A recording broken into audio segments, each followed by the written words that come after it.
수정청파교회 교회학교 어린이 여러분 안녕하세요. 한 주 동안 잘 지냈어요?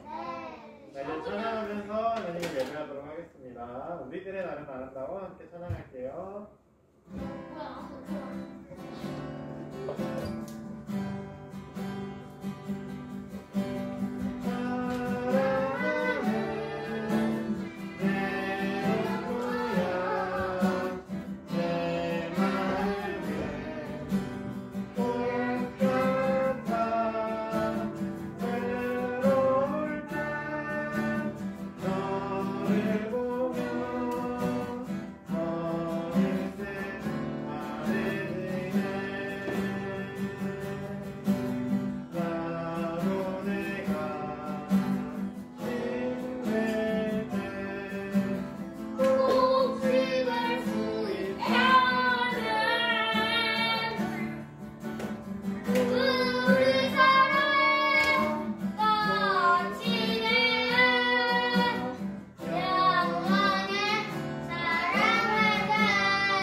함께 모여 예배하는 이 시간 주님께서 우리와 함께 하시며 드는 초에 불을 붙이도록 하겠습니다.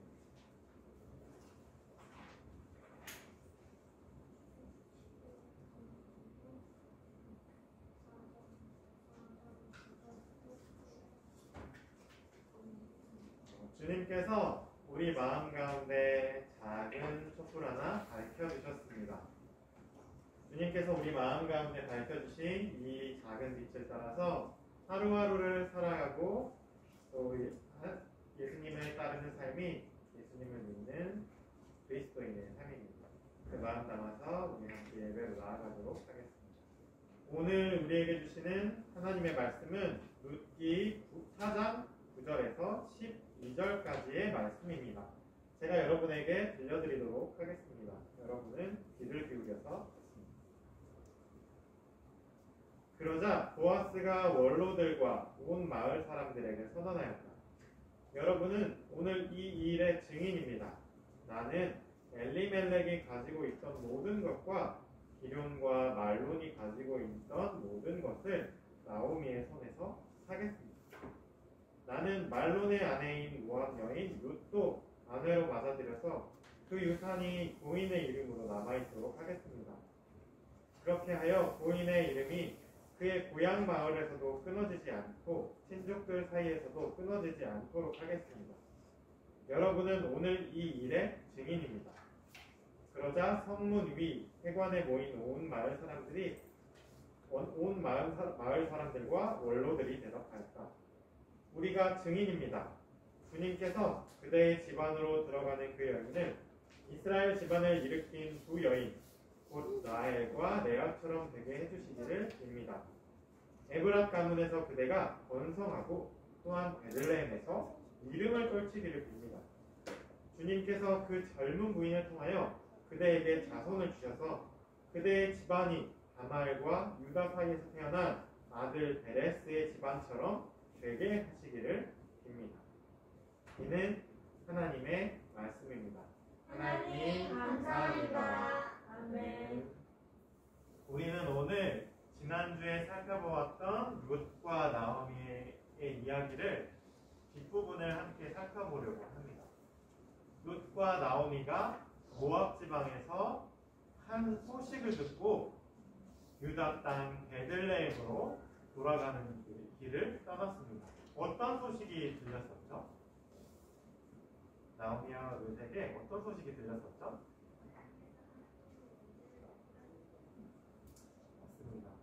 베들레헴 땅 그리고 이스라엘 땅, 그 약속의 땅에 하나님께서 다시 은혜를 베풀어 주셨다는 이야기가 들려왔습니다. 그래서 메말랐던 이스라엘 땅이, 그 약속의 땅이 다시 한번 하나님의 은혜로 많은 곡식들이 열리게 되었다는 소식을 듣게 된 겁니다. 자, 그래서 룻과 나오미는 유다 땅 베들레헴으로 돌아왔습니다. 자, 그런데 여러분 한번 생각해 봅시다. 아무리 그 약속의 땅에 하나님께서 은혜를 베풀어 주셔서, 그러니까 가난하고 힘든 사람들의 신음소리를 들으시고 그들의 딱한 처지를 생각하셔서 하나님을 믿지도 않는 그 땅에 다시 한번 은혜를 베풀어 주셔서 풍년이 아주 많이 들었다고 하지만 룻과 나오미가 그 땅에서 살아가는 것이 쉬운 일이었을까요? 너무너무 어려운 일이었을 겁니다.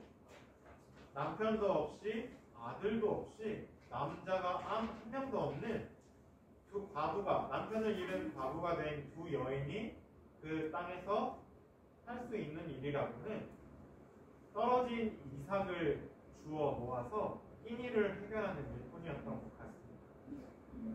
룻은 자기와 시어머니 나오미가 먹을 수 있는 양식을 구하기 위해서 나오미에게 밭으로 나가서 이삭을 줍겠다고 이야기했습니다.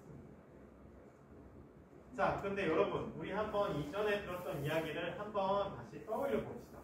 하나님께서 만나를 내려주셨을 때 그 광야에서 이집트를 탈출한 이스라엘 백성들이 그 광야에서 먹을 것이 없다고 아우성시자 하나님께서는 은혜로 만나를 내려주셨었습니다. 그런데 그 만나를 이스라엘 백성들이 거둘 때 규칙이 하나 있었습니다. 그 규칙이 뭐였죠? 만나를 한 오멜, 하루에 한 오멜씩, 한 사람당 한 오멜씩만 거두라고 말씀하셨습니다. 자, 제가 여러분들에게 많이 말씀드렸죠. 한 오멜은 얼마만큼의 양이라고요? 한 사람이 하루 동안 먹을 수 있는 양이라고 했습니다. 그럼 저희처럼 가족을 많으면 6오멜을 먹어야 되나요? 그렇죠. 오. 아침에 나가서 6오멜의 만나를 모았던 거죠. 한 사람당 한 오멜씩. 자, 제가 여러분들에게 보여드리려고 가져왔습니다.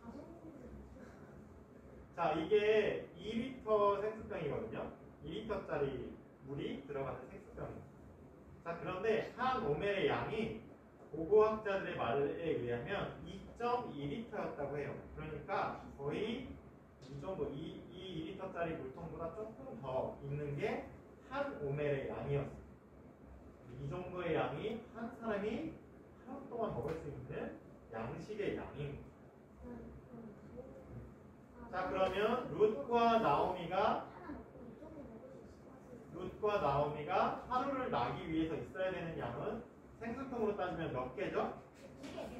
생수통 2개 양의 양식이 필요합니다. 자, 그런데 여러분 생각해 보세요. 룻이 이삭을 주우러 갔습니다. 그때는 보리를 막 베서 추수하는 때였거든요. 하나님께서 은혜를 주셔서 풍년이 든 땅에 보리를 막 추수하고 있던 때였습니다. 그래서 일꾼들이 보리를 베어다가 보리단을 묶어서 보리단을 옮겨가는, 창고로 옮겨가는 그 일을 할 때, 자, 여러분 생각해 보세요. 곡식단을 메고 가는데 곡식단에서 나달들이 하나 톡 떨어집니다. 이렇게 흔들고 가다가 한 2알도 떨어질 때도 있고, 3알이 떨어질 때도 있을 거예요. 일을 하다가 이렇게 거두다 보면은 나달들이 여기 밭 바닥에 8알씩 떨어져 있어요. 자, 그런데 생각해 보세요. 룻을 비롯해서 그 당시에 가난한 사람들이 그 떨어진 나달을 주워서 한 사람의 하나 분량, 생수통 하나를 채우려고 했다고 생각해 봅시다. 그러면 과연 시간이 얼마만큼이나 걸렸을까요? 20시간. 두 통이나 모았어야 되는데 루시 혼자서 두 사람 몫을 주어야 했어요. 나다가 하나 이렇게 주어서 이 생수통을 두 통을 채울 정도의 양을 모아야 룻과 나오미가 그날 하루를 버틸 수 있는 식량이 되는 겁니다. 그러니까 여러분 생각해 보세요. 룻과 나오미가 아무리 고향 땅에, 그것도 풍년이든 고향 땅에 돌아왔다고 해도 그들의 삶이 얼마나 팍팍했을지 힘들었을지 한번 생각해 보세요. 그런데도 룻은 끝까지 포기하지 않고 도망치지 않았습니다. 성실하고 신실하게 그가 나오미에게 약속했던 것처럼 나오미를 위해서 열심히 이삭을 주었습니다. 자, 그런데 룻이 이삭을 주우러 갔던 그 밭의 주인은 보아스라는 사람의 밭이었습니다. 추수 때가 되어서 보아스는 밭에 일꾼들이 일하고 있는 그 밭으로 나아갔습니다. 그 보아스의 눈에 이전까지는 보지 못했던 새로운 사람이 이삭을 줍고 있는 것이, 나다를 줍고 있는 것이 보였습니다. 그래서 거기서 일하는 일꾼에게 이렇게 보아스가 물어보았습니다. 저 젊은 여인은 네 집 아낙인가? 일꾼들을 감독하는 젊은이가 이렇게 이야기했습니다. 저 젊은 여인은 나오미와 함께 모압 지방에서 돌아온 모압 사람입니다. 일꾼들의 뒤를 따라다니면서 곡식단 사이에 떨어진 이삭을 줍도록 허락해 달라고 하더니 아침부터 와서 지금까지 저렇게 서 있습니다. 아까 여기 밭집에서 잠깐 쉬었을 뿐입니다. 보아스가 그리고는 그 이야기를 듣고 룻에게 다가와 이렇게 이야기했습니다. 여보시오, 세댁, 내가 하는 말을 잘 들어보시오. 이삭을 주우려고 다른 밭에 가지 마시오. 여기를 떠나지 말고 우리 밭에서 일하는 여자들을 바짝 뒤따라 다니도록 하시오. 우리 일꾼들이 곡식을 거두는 밭에서 눈길을 돌리지 말고 여자들의 뒤를 따라다니면서 이삭을 줍도록 하시오. 젊은 남자 일꾼들에게는 댁을 건드리지 말라고 단단히 일러주겠습니다. 목이 마르거든 주저하지 말고 물단지로 가서 젊은 남자 일꾼들이 길어다 놓은 물을 마시도록 하시오. 라고 보아스가 친절을 베풀었습니다. 자, 여러분, 여기서 여러분에게 질문을 하나 하겠습니다. 보아스가 왜 모압 여인 룻에게 이렇게 친절을 베풀었을까요?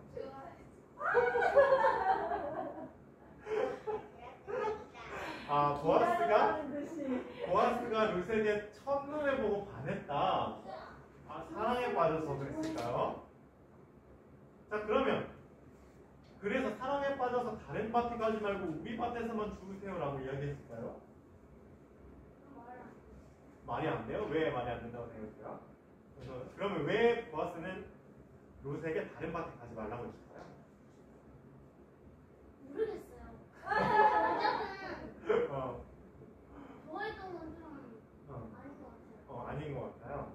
왜냐면 그럴 수 있어요. 좋아했으면 바로 처분을 했었는데. 좋아했으면 바로 처분을 했을 것이다. 그럴 수 있지, 진짜로. 아니, 이렇게 이삭 줍는 힘들고 고된 일을 하지 말고 나랑 결혼합시다. 이렇게 했을 수도 있지. 자, 뒷이야기들을 살펴보면은 보아스가 룻에게 다른 밭에 가지 마세요라고 했던 이유는 이랬던 것 같아요. 왜냐면 그 당시에 여러분들에게 저번 시간에 말했던 것처럼 사사시대 때는 사람들이 하나님을 믿지 않았어요. 왜냐면 하나님의 마음, 하나님께서 하나님을 믿는 사람들에게 바라시는 것은 너희에게 내 복을, 하나님의 복을 줄게. 너희도 그 하나님의 복을 전해주고 너희가 그 다른 사람들에게 복이 되어주려 하는 것이었고, 여러분이 하나님의 꿈에서 들었던 것처럼 큰 사람, 더 많이 가진 사람, 힘이 더 센 사람이 작고 약하고 힘이 없는 사람을 섬겨주길 바라는 게 하나님께서 원하시는 것이었거든요. 근데 사람들은 그러고 싶지 않았습니다. 다른 이방신들이 줄 수 있는 것처럼 나를 힘세게 해서 싸움에서 이기게 해주고 내 창고에만 곡식이 가득하기를 바라는 그 마음 때문에 사람들은 하나님을 떠났었습니다. 그렇게 사람들의 마음이 메말랐던 것처럼 그 약속의 땅이 메말라서 가뭄이 들고 곡식이 하나도 생기지 않았었어요. 자, 그런데 보세요. 곡식이 생기지 않아서 먹을 것이 없어서 막 힘들었던 사람들이 갑자기 하나님이 이 사람들이 불쌍해져서 은혜를 베풀어 주셨어요. 막 곡식이 갑자기 많아졌어요. 그럼 주인들이 이것이 하나님이 주신 거구나. 그러니까 내가 못 먹는 이웃들, 가치 없는 이웃들과 함께 나눠 먹어야지 라고 생각할 수 있을까요? 내가 열심히 일했으니까 이거 다 내 거야. 그렇게 생각하겠지. 내 밭이야. 여긴 내 밭이야. 네 밭에서 내가 열심히 일해서 열심히 일해서 이렇게 풍년이 든 거야. 여기 있는 건 다 내 거야 라고 생각하는 사람들이 분명히 많이 있었을 겁니다. 거의 대부분이었을 거예요. 만약에 루시 다른 밭에 먼저 갔으면 쫓겨났을 수도 있겠네요. 그럼요. 다른 밭에 갔었으면 보아스가 얘기했던 것처럼 오히려 그 젊은 일꾼들한테 희롱을 당하거나 괴롭힘을 당하다가 나달이나 이삭도 거의 죽지 못하고 빈손으로 집에 돌아갈 수 있었을 가능성이 훨씬 많았을 거예요. 그래서 보아스는 루시 그런 어려움과 괴롭힘을 당하지 않게 자기 밭에 있는 것들을 충분히 가져갈 수 있게 배려를 해주었던 거예요. 자, 그러면 보아스는 어떻게 그런 배려를 아는 사람이 됐을까요? 네? 보아스는 어떻게 그렇게 친절하고 나이스한 사람이 되었을까?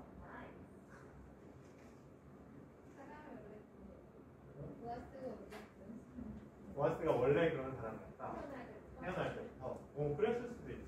기질적으로 착한 사람이었을 수 있어요. 네? 엄마 아빠가 엄청 친절한 분들이어서 잘 배웠을 것 같아요. 그랬을 수도 있겠네요. 엄마 아빠의 친절을 보고 배웠을 수도 있겠어요. 자, 그리고 성경이 말하고 있는 이유 한 가지가 있습니다. 왜냐하면 제가 여러분들에게 말해주었던 것처럼 하나님을 떠나 하나님을 돌아서서 거기 그 사람들의 마음처럼 메말라버린 약속의 땅에 갑자기 풍년이 들게 된 것은 하나님의 은혜라고 말씀드렸습니다.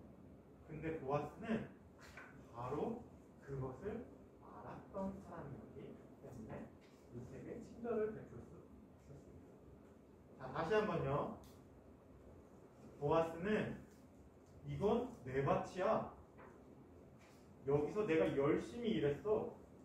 그러니까 이건 다 내 거야 라고 생각하지 않고 이 밭은 하나님께서 우리 조상들에게 대대로 물려주신 밭이야. 하나님께서 주신 밭에 하나님께서 가난하고 굶주린 백성들을 생각해서 은혜를 내려주셔서 풍년이 들게 된 거야. 그러니까 이 모든 것은 하나님께로부터 온 것이야. 그러니까 하나님의 마음처럼 내가 이것을 나누어서 하나님의 복이 퍼져나가게 해야 돼. 나는 하나님의 꿈을 이루어드리는 사람이 되어야 해. 라는 것을 보아스가 정확하게 알고 있었던 거예요. 보아스는 하나님의 마음을 잘 알았던 사람으로 자기 밭으로 들어온 이방 여인, 무학 여인 루세의 이야기를 듣고 그 루세에서 하나님의 마음을 보았던 겁니다. 하나님의 마음을 잘 아는 보아스가 루세에서 하나님의 마음을 보았습니다. 그래서 보아스는 루세에게 친절을 베풀 수 있었습니다. 네, 그 뒤에 이야기들은 은호가 얘기했던 대로 많은 이런 여러 가지 과정들을 거쳐서 룻과 보아스가 결혼하게 되는 이야기로 이어집니다. 자, 그런데 이 이야기에서 중요한 것은 결혼을 했습니다. 해피엔딩 와 끝 이게 중요한 게 아니고요. 이렇게 하나님의 복이 퍼져나가게 돼. 그러니까 엄청 힘들게 살던 이렇게 하루에 나달을 주어서 이 두 통을 채워야 했던, 그래야 목숨을 겨우 부지할 수 있었던 나오미와 룻이 하나님의 마음을 가지고 있었던 또 다른 사람 보아스와 만나게 되면서, 그러니까 하나님의 마음을 알고 하나님의 뜻을 아는, 하나님의 꿈을 아는 이 세 사람 나오미, 룻, 보아스가 함께 어우러져서 나온 그 결혼의 결과물이 다윗까지 이어지고, 다윗의 자손이 누구죠? 예수님. 예수님까지 이어지는 거예요. 그러니까 우리가 앞으로 역사책과 복음서들을 통해서 살펴볼 이야기들이, 그러니까 다윗은 어떤 사람이었나, 예수님께서는 어떤 일을 하셨고 예수님께서는 왜 이 땅에 오셨나, 이 이유가 이 룻기 안에 함께 들어있는 거예요. 하나님의 마음을 아는 사람들이 함께 모였을 때 하나님의 복이, 하나님의 기적이 일어난다. 그리고 그 기적을 이 땅 가운데서 펼쳐주신 분이 예수님. 잠깐만요. 그러면 예수님 조상이 누구시에요? 네. 자, 우리가 하나님께 기쁘게 드린 헌금을 봉헌하도록 하겠습니다. 내게 있는 영역 합판하면서 함께 봉헌합니다. 못 써? 잡고 있어야지. 야, 다른 거리 가고 있어야지.